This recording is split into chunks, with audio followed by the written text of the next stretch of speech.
We're back again. I'm happy for Saturday Matters, and we have this morning Donald, not a felon, Swisher.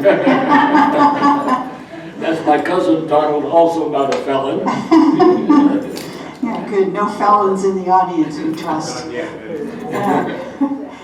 But if we do, we don't want to hear about it. So yeah, this is Venezuela, and it's partly some personal experiences and partly some very complicated and not really very happy history about a country that was awash in oil. I guess it still is. So go ahead, Don, and we're eager to hear about it. May it please the court. Oops, wrong venue. The talk really is what it says, Venezuela. Yes. We're going to start with a little quiz. What did these cities have in common in 1960?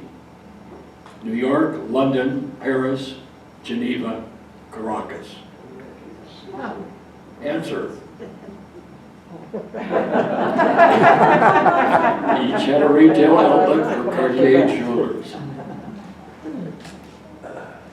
The last Venezuelan military dictatorship was overthrown on January 23, 1968. It elected the second popularly elected president in its history late that year, and he was the first to serve a whole term, turning the office over to his popularly elected successor after 5 years.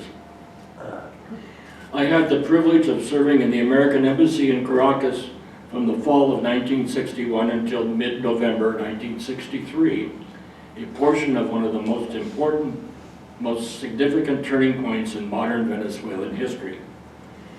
My wife and I revisited the country again in February 1992, just before Hugo Chavez launched an attempted coup against the elected government. He failed, was jailed for a time, later pardoned, and was elected president with 56% of the vote in 1998.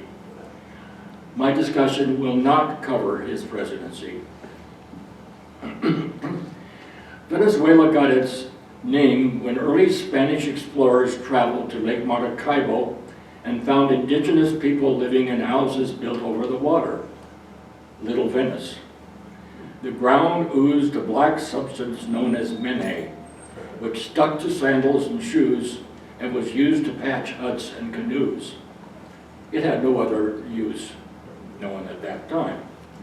However, in 1913, a subsidiary of Royal Dutch Shell got a concession to extract it and send it to a conveniently located refinery in Dutch-owned Curaçao, a short village north. Modern Venezuela emerged from that birth. Fast forward to the mid-1950s. Venezuela is home to one of the largest oil deposits in the world. The Suez Crisis closed that canal for several months, making Venezuelan oil a prized commodity readily accessible to the United States and Western Europe. It was boom time in Venezuela. Caracas, already a sophisticated outpost of European culture, went into overdrive. New construction was everywhere. Here are a few examples of what Caracas looked like by about 1960. These are the Twin Towers, two office buildings in the downtown area of Caracas, built over a freeway. The freeway system was amazing. Here's a somewhat later picture of a portion of it. It's also very unusual in that it's not crowded. Gas, I think, was like 10 cents a gallon at that time. And I unfortunately don't have a picture of something called El Pulpo, or the octopus, which was the most complex interchange I think ever known to man. The new construction was especially in the eastern portion of this country, and this is the Altamira Plaza, which was built in the 1950s. We lived about 4 blocks from that. The mountain right behind it is the separation between Caracas and the Caribbean. The highest point is about 9,000 feet. Caracas was in a valley of about 3,000 feet. Now, the military decided to make itself also kind of a mini Versailles. This is the Avenue of the Armed Forces, which was opened in December 1953. And with elaborate officers' restaurants and things on nearby. By the time we saw it, the hills that you can see here were beginning to fill up with what we call informal housing. More about that later. Also at that time, the Central University had just been constructed and was a magnificent campus. And the most interesting part of it was one of the best concert halls I have ever been into, with amazingly up-to-date acoustics designed by Alexander Calder. Modern architecture also was in the private area in terms of housing, including something quite spectacular. There were also some major hotels that were built at that time. The premier hotel in Caracas was the Tamanaco, right here. But the government in the 50s also built its own chain of hotels throughout much of the country. And the premier one was supposed to be on the top of the mountain. In fact, it did operate for quite some time. It's called the Humboldt Hotel. Unfortunately, it could only be reached from the Caracas side by an aerial tram car, which rarely worked during the time we were there. And so the hotel did not open then. It was not open while we were there, to my knowledge, and never opened since. But it looks spectacular when viewed from our balcony in our apartment building.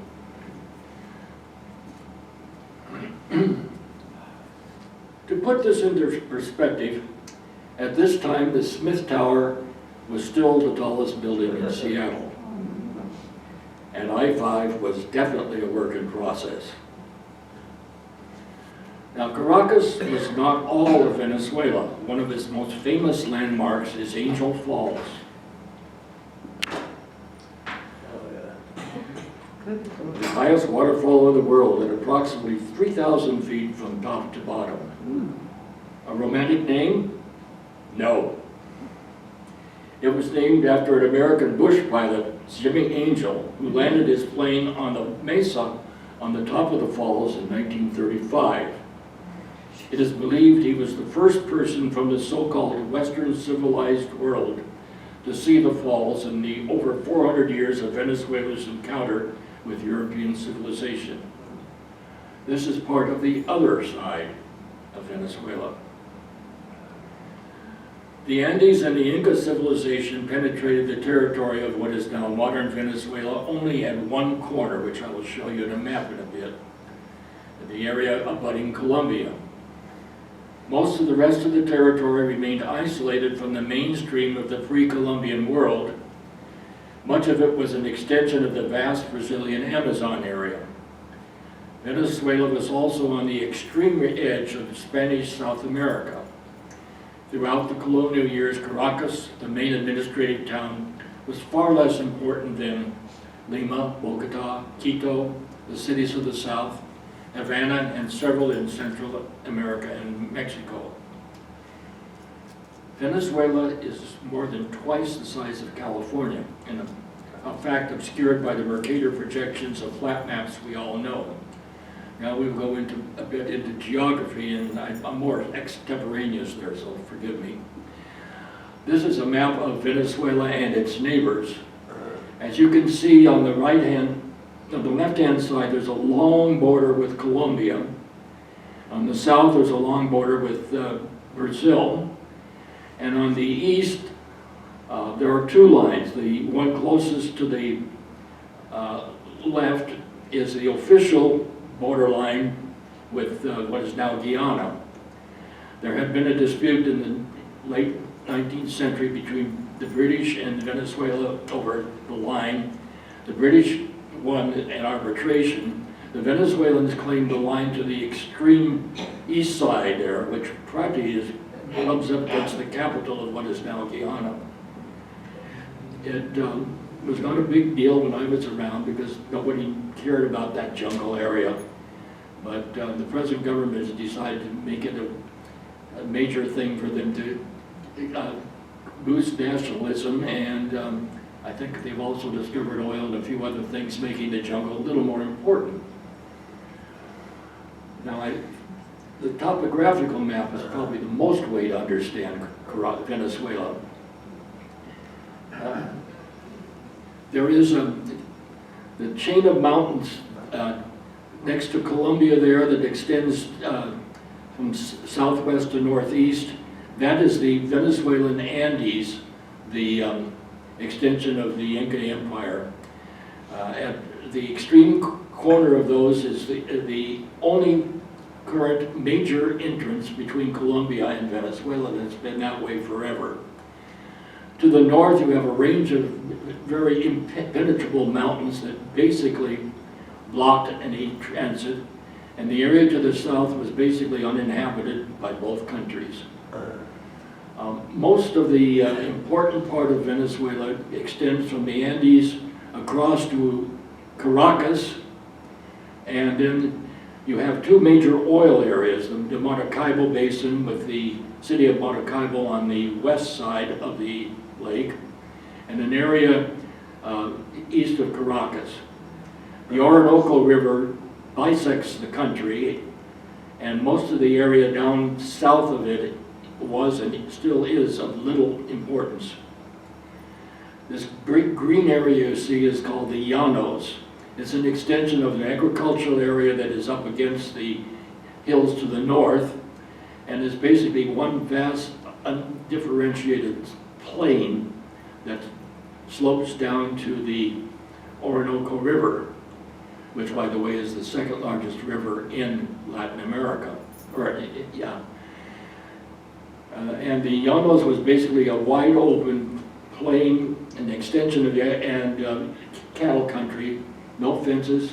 You could look from at the edge of the hills, the mountains there, and look, and you couldn't see any barrier whatsoever. Now, the range of mountains near Caracas is what protected most of central Venezuela from marauders from the sea. There were a couple of gaps, one of which was on the west side of Caracas, through which you could build a road eventually, and one further west. Here's a map of the main part of Venezuela road system. You can see even now there's only one road that goes into Brazil, and the area south of the Orinoco has almost no roads, with the obvious areas of concentration up in the northwest and the north. Another version of that is right here, where you can see the states and the major cities. You can see where Caracas is, and right north of it is La Guaira, the port, and Maiquetía, where the airport is, with the barrier in between.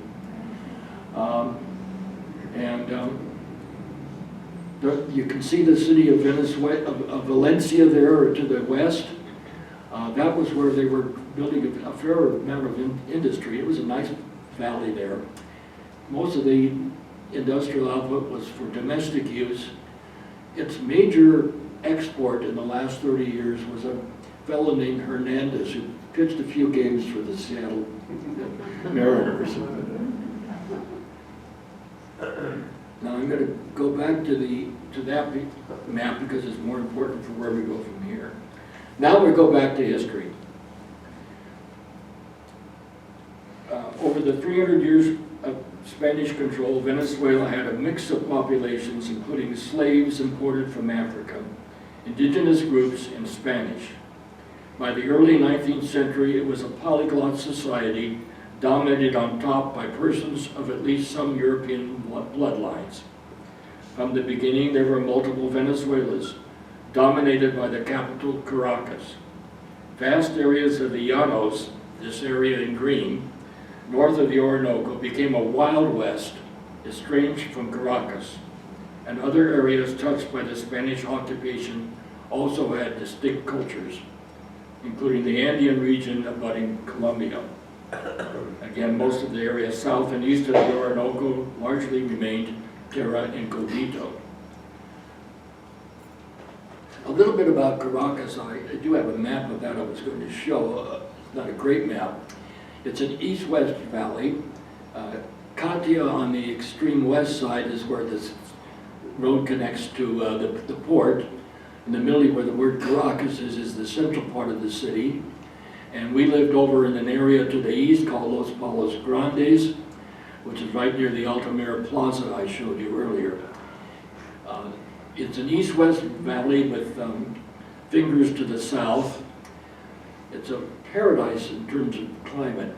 Every day we were there, the high temperature was between roughly 84 and the low 70s.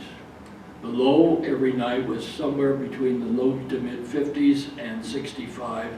It made banner headlines when the temperature dropped down to 9 degrees centigrade, below 50 Fahrenheit. There was a breeze that came up every afternoon, and we slept under a blanket with windows open 365 days a year. It was a beautiful place to establish the city. Now, the independence movement was born in Caracas in 1810, primarily among the sophisticated upper class. Simón Bolívar was the catalyst for independence of the entire region that now includes almost all of Bolivia, Peru, Ecuador, Colombia, Panama, and Venezuela. It was a complicated era. A short-lived republic failed, and the Spanish eventually got the upper hand, until the wild men from the Llanos, down here in green, leaped into the fray, led by a man named Jose Antonio Paez. The Spanish were defeated in 1823 through the efforts led by both men. After many twists and turns, Bolívar's dream of a larger independent entity died, and the various former colonies became independent countries.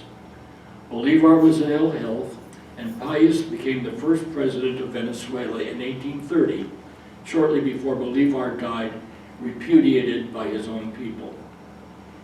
Independent Venezuela remained the backwater of Spanish America, dominated by a series of generals alienated from Caracas, plus a factionally divided conservative oligarchy based primarily in Caracas that they depended on. The weak economic underpinning was agriculture, primarily cattle, cacao, and coffee. Presidents came and went, and Venezuela had many constitutional changes, a total of 29, including the 1999 Chavez Constitution. In 1999, a general from the state of Táchira on the Colombian border, on the extreme edge of the Andes, took over as president, and generals from that state remained in charge from then until 1958, except for a brief hiatus from 1945 to 1948. The most notorious of these was Juan Vicente Gómez. Gómez was a semi-illiterate man who ran the country from 1910 until his death of natural causes in 1935. During this time, Venezuela ceased to be a backwater and began its rise as one of the world's major petroleum powers. Gómez ruled from a ranch near a smaller city a couple of hours by road or train from Caracas, and saw little need to visit the capital. He was known as the tyrant of the Andes. He is reputed to have sired more than 100 children and died a bachelor, with 2 of his favorite mistresses begging him to marry and legitimize her line of offspring. For those opera lovers who know Rigoletto, he was a crude Duke of Mantua from whom no wife or daughter was safe. Shell Oil began exporting oil in 1917, and others soon poured into the country, starting with a subsidiary of what is now Exxon. All of a sudden, the Venezuelan government had money. Foreigners, especially Americans, British, and Dutch, increasingly were involved in the economy, and Venezuelan society underwent a rapid social transformation. Jealous neighbors referred to Venezuelans as monkeys who fell out of the trees into their Cadillacs. In 1928, uprisings started by university and high school students led to an attempted overthrow of the Gomez government by young military officers. Gomez crushed the revolt and jailed many of the students, including several who later played dominant roles in modern Venezuela politics. One of these students was Romulo Betancourt, who eventually went into exile in Costa Rica, briefly joined the Communist Party there, and remained there until 1936 after Gomez died. Gomez was succeeded by another general from Táchira who served a 5-year term. He in turn was replaced another one who served until he was deposed by a faction of the army and a new political party. Oops.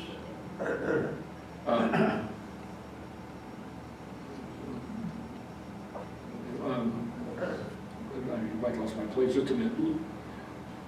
The Acción Democrática, a democratic socialist party similar to others in Costa Rica and several Western European countries, and led by Romulo Betancourt. The rebels set up a junta, which is a council or committee to rule the country, headed by Betancourt, and including 2 representatives from the military, 4 people from his party, and 1 independent. They held the first democratic presidential election in the country's history, electing Romulo Gallegos, Venezuela's most famous novelist. In late November 1948, the military overthrew the newly elected government and formed a new junta, which included among others, Lieutenant Colonel Marcos Pérez Jiménez, known as PJ. They blamed Action Democratic's policies for the need to revolt.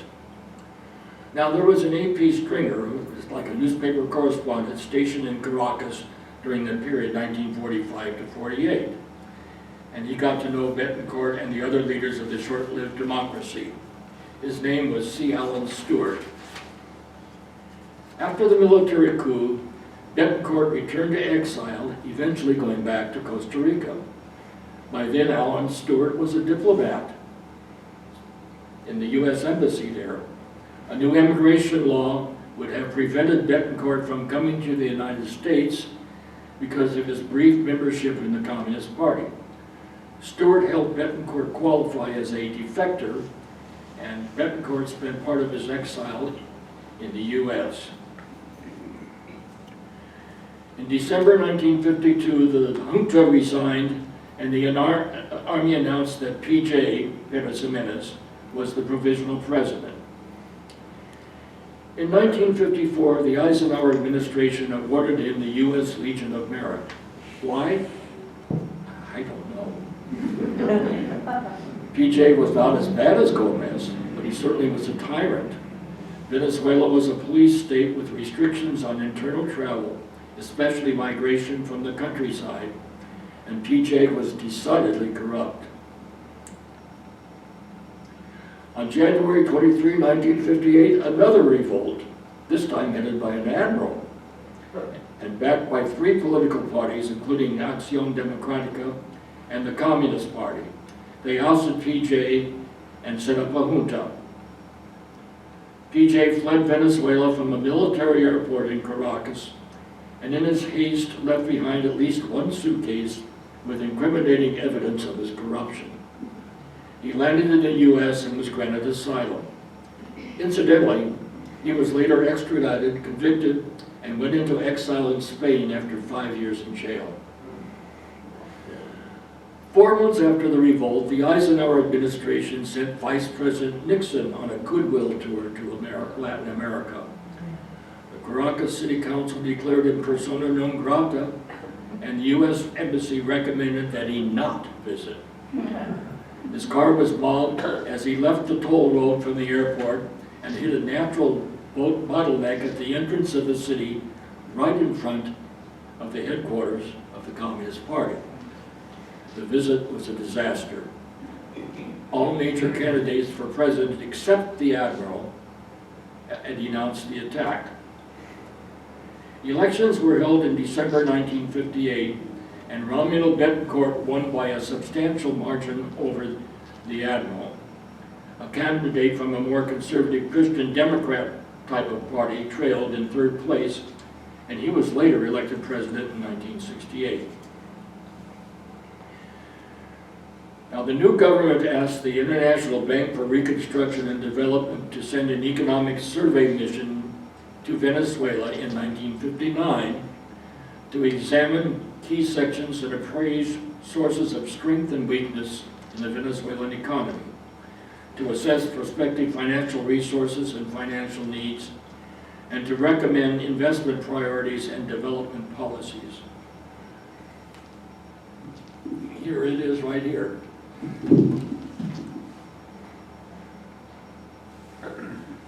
Its report highlights some of the challenges that Venezuela faced. I'll quote a bit from the report. For almost 25 years, there has been sustained and rapid economic growth in Venezuela based mainly on government receipts from the exploitation of the country's petroleum resources. Yet the increases have accrued in large measure to only a small section of the population.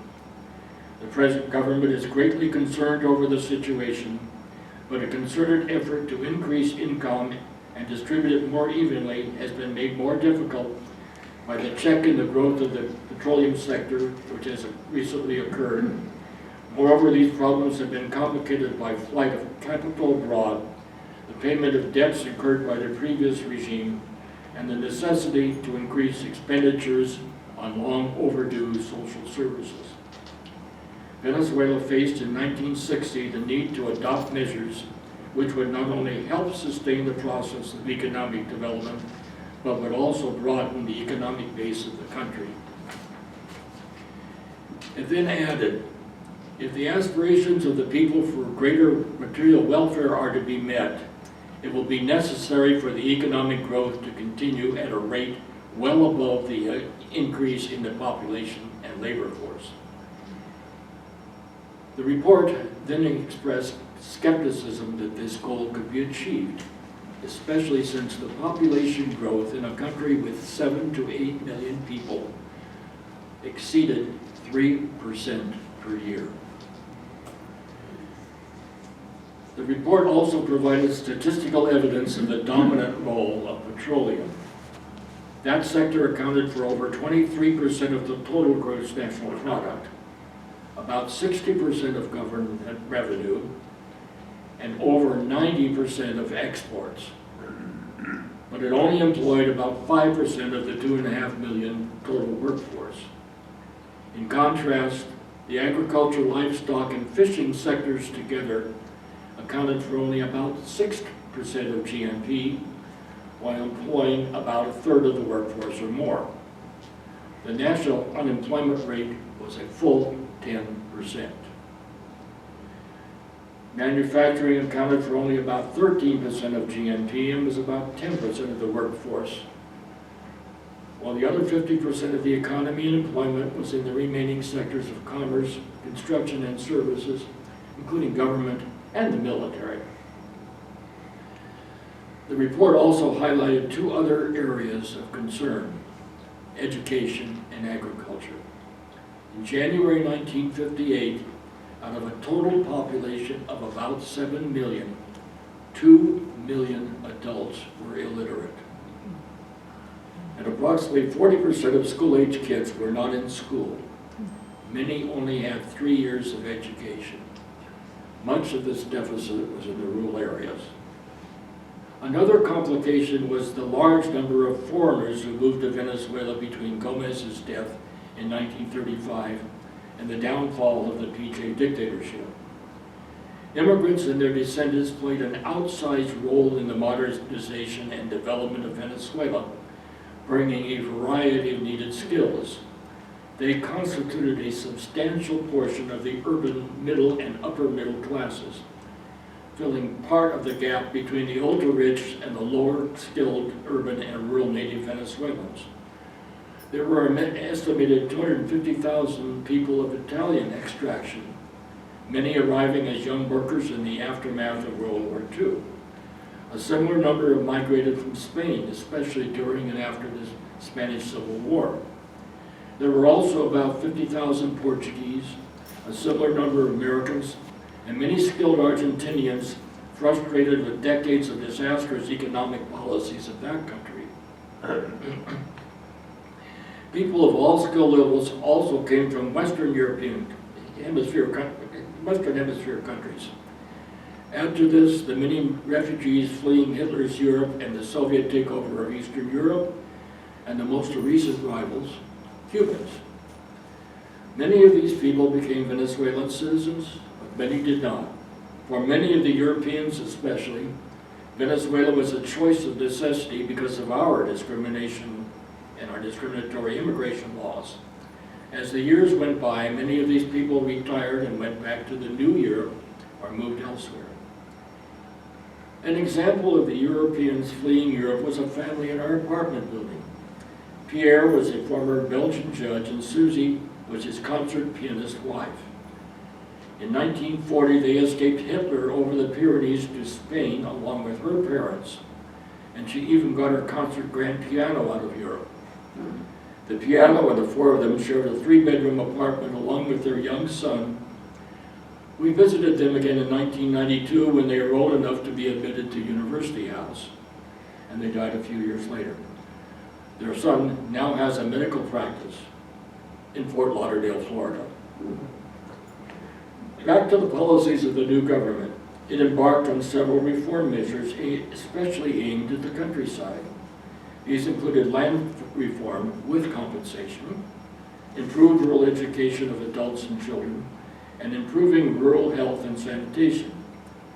They even introduced a graduated income tax. Land reform even reached the Nelson Rockefeller family and its large rural estate west of Caracas.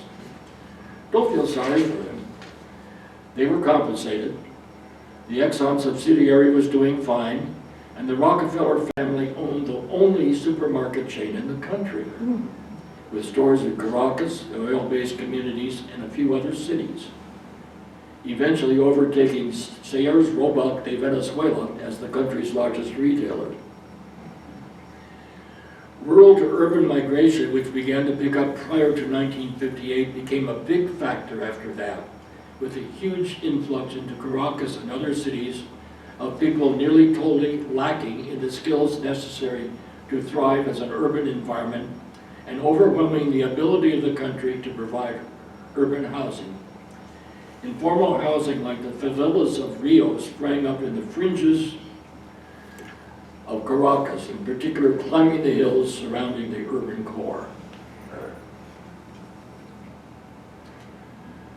Venezuela's new government faced other domestic and international challenges throughout the administration. I will highlight a few of these.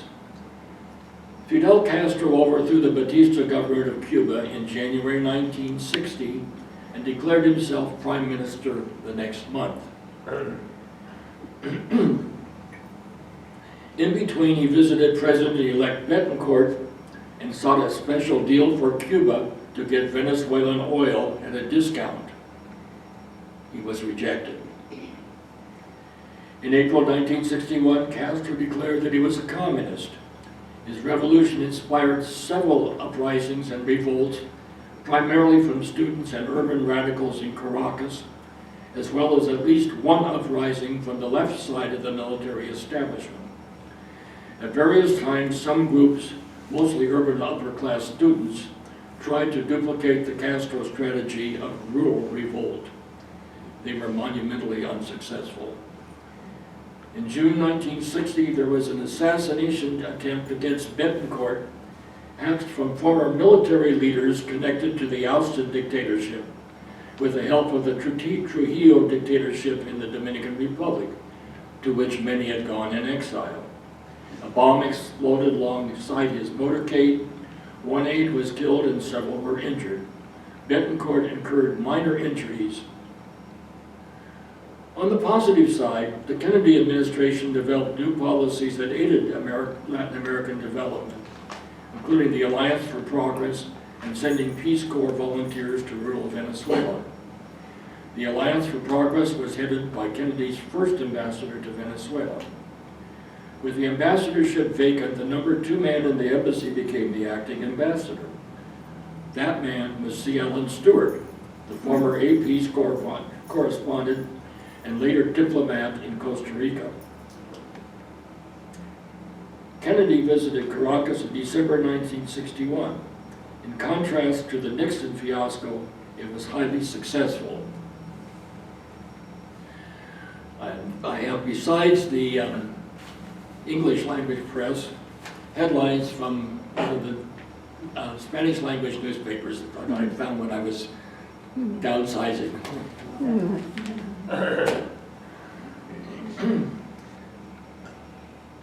During his visit, Betancourt asked Kennedy if he had chosen a new ambassador, and Kennedy replied he had a list of possible nominees. Betancourt asked if his friend Allen Stewart was on the list. Kennedy replied, "He is now." And it was an outstanding choice. I had the privilege to serve as his aide for the last part of my tour of duty. See how even newspaper correspondents can be an ambassador. And by the way, you did a fine job as mine. On the 4th anniversary of the overthrow of the PJ dictatorship, some students visited the cultural attaché at the U.S. Embassy. Shortly after that, a bomb went off in one of the restrooms on an upper floor. Fortunately, no one was injured. This was followed by several days of serious unrest in Caracas. I believe that is also the time I found a bullet hole in the spare bedroom of our 6th floor apartment, although it might have been any of several other times of unrest. There were several other major disturbances over the years, including destruction of warehouses and other facilities, and random gunshots were a fact of life. The political scene also deteriorated, with a left wing of the governing party splitting off and several other political parties, mostly on the left side, formed. Eventually, in late 1963, the Communist Party, another far-left party, and a group called the Armed Forces for National Liberation made an attempt to launch a coup a few weeks before the election. The communist members of the Venezuelan Congress were put under house arrest, including one who lived in our upper middle class neighborhood. By the way, the family had at least 3 brothers, 2 Communist Party legislators, and one who was president of a major bank. So much for the uprising of the proletariat Venezuelan style. There were at least 5 major presidential candidates for the December 1963 elections. The Action Democratic Party candidate won with 40% of the vote, and all sides respected the result. The Christian Democratic Party candidate won the next election, and regular presidential elections occurred without incident through the election of Chavez. Both Action Democratic and the Christian Democratic Party had winning candidates on more than one occasion. We left Venezuela with mixed feelings for the future, expressing a desire to return 20 years later to see what had happened. It took nearly 30 years, 1992, before we got there. Our impression was somewhat downbeat, but not downbeat enough. Caracas had built a first-class subway system running the length of the valley, but the rest of the infrastructure of the city had noticeably deteriorated. The underpinnings of the economy had not changed radically. The state had taken over the oil industry, but most of the technical operations were still run by the oil companies under operating contracts. Total volume of production had not changed greatly, but the price had substantially risen, providing a good source of revenue for the government, but little change in the number of workers employed. The country had only modest success in broadening the industrial base beyond petroleum, and still could not catch up with the rapidly growing population. By 1932, the population probably exceeded 20 million, compared to the 7 to 8 million nearly 30 years earlier. It later swelled to close to 29 million, although that number has decreased with the number of Venezuelans who have left the country. There are estimates of the number of Venezuelans in exile now approximate the total population in the early 1960s. The population of Caracas also continued to grow, reaching the plus side of 3 million. The housing crisis for the lower classes also had metastasized.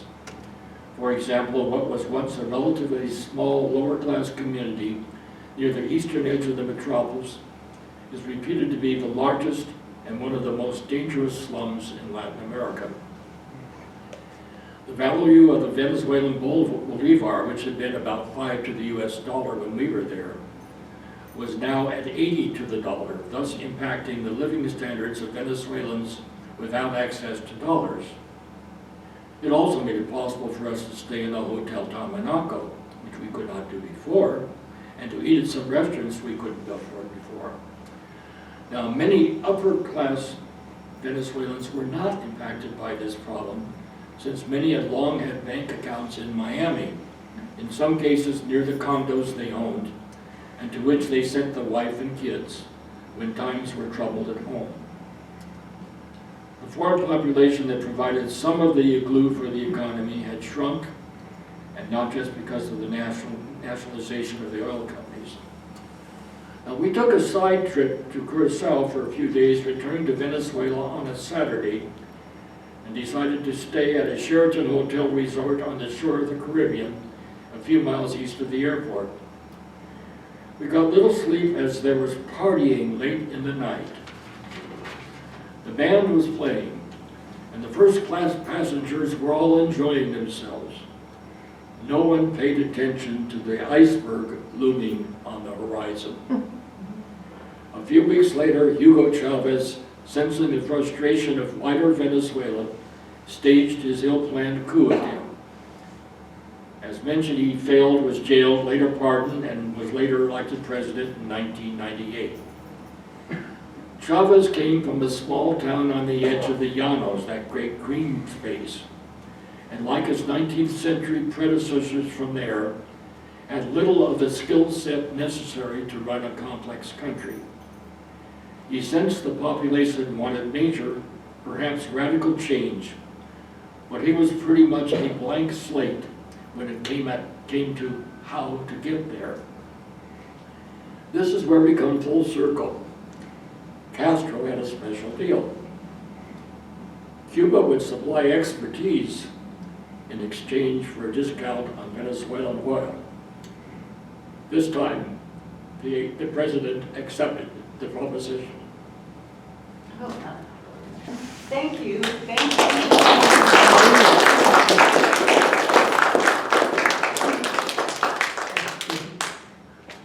We complain about what's going on with our government.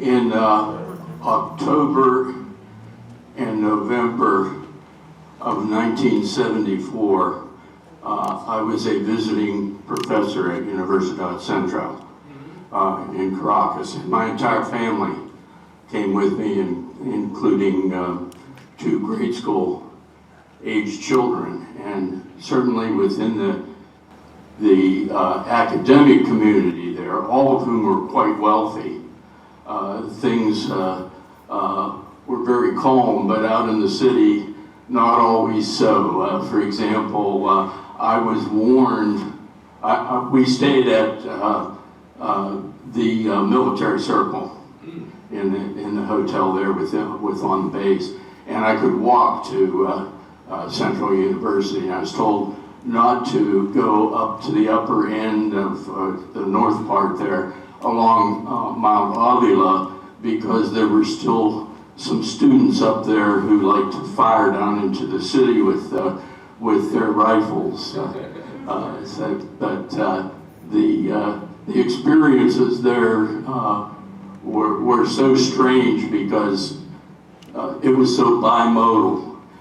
There were people there who had infinite wealth, and there were people there who had very little. And University Central, for example, is a magnificent building, but when they allowed dogs to run free in the department. So when you went into the men's room, there was dog feces all over the floor in this gorgeous building. So that was 1974, just about 50 years ago. Yeah. None of that surprises me. I just noticed that the English language newspapers, the pictures of which you have often, went from a weekly to a daily sometime. Is it still going on? No. No. Yeah, it was a daily while we were there. Uh-huh. And my wife actually ended up being a weekly reporter from the music world.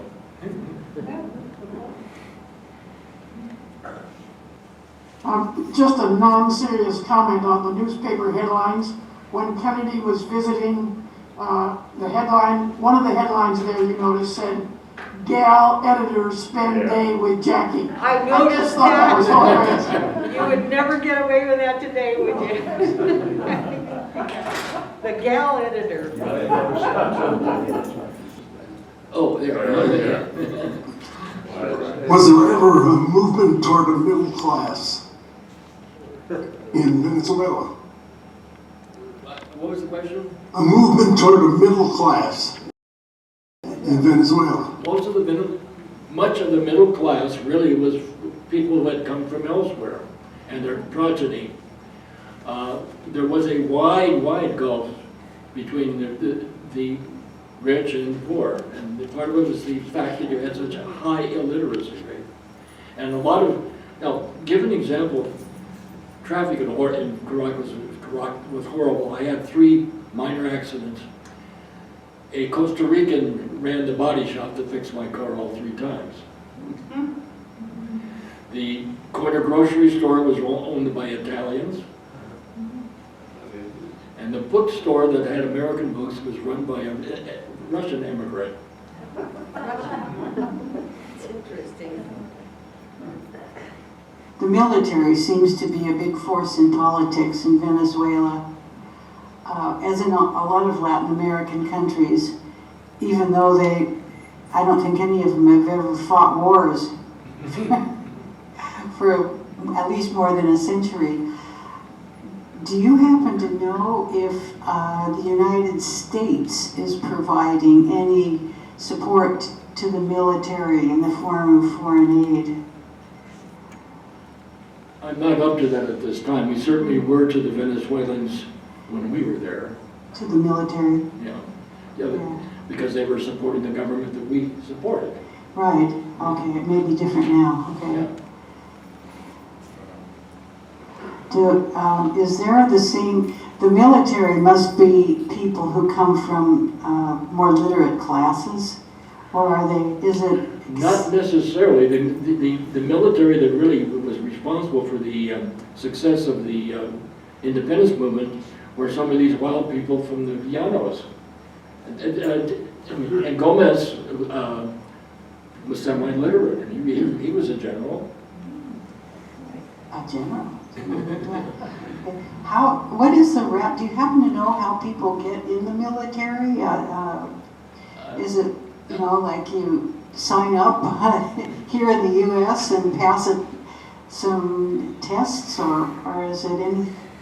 Not really, it's just part of the Latin American tradition that starts from the beginning. And that's, in many of those countries, had been the way to advancement. I remember when Bolivia had a general that won a successful revolution, and he said, if I'd known I was going to be president, I would have stayed in school longer. Do we have okay, in the back? I'm curious if you have insight into the current administration in Venezuela. I know that we have been supporting someone who wasn't an elected president. Where are things currently? The question, what is the U.S. position on the current Venezuelan government? Well, we have, And Maduro? we have eased some of the sanctions, trying to persuade them that the election that's scheduled to come soon will be free and fair.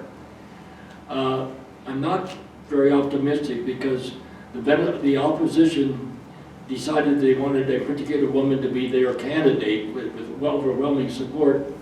And the Venezuelan government a few months ago said that she was not eligible because of some alleged infraction when she was in the legislature before. So we are easing slightly our pressure on them, but we're not optimistic.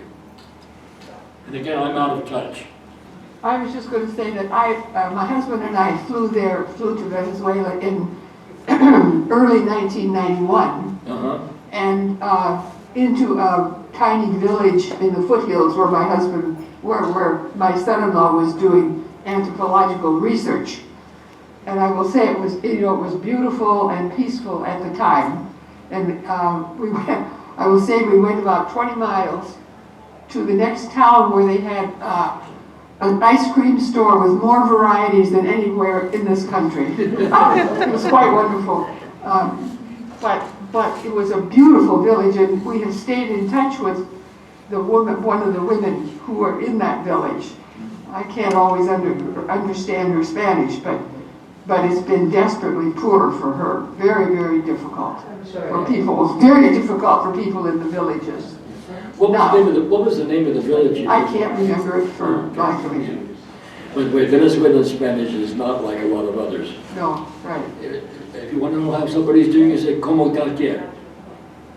¿Cómo está usted? Muy bien. And good morning, buenos días.